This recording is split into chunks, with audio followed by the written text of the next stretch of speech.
இதுவும் சொல்ல. எங்களுக்கு வந்து நாட்டு காளைகளை வந்து நாங்க வந்து அழிக்க விட மாட்டோம். இந்த போராட்டம் வந்து தமிழர்கள் வெற்றி அடைகிற முடி தொடரும்.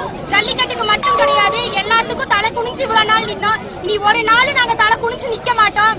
கடைசி முடியும் போராடுவோம். ஏதோ ஒண்ணுனா தமிழர்கள் வீதி முடி இறங்கி வந்து போராடுவாங்க. 4 நாளா சாப்பாடு எல்லாம் சாப்பாடு வசதி எல்லாம் இருந்தாலும் பகல் நைட்டு இருக்காங்க. ஆனா அவங்களுக்கு எந்த விதமான சப்போர்ட்டும் மாநில அரசுல இருந்து வந்து பண்ணவே கிடையாது. இது முதல்வர் வந்து இங்க இருந்து டெல்லி போய் மோடியை பார்த்தாரு. ஆனா மெரினால இருக்கிற அத்தனை இளைஞர்கள் வந்து எவ்வளவு நாள் கஷ்டப்பட்டாங்க, அவங்கள அவர் வந்து இன்னும் முடிவு பார்க்க கிடையாது.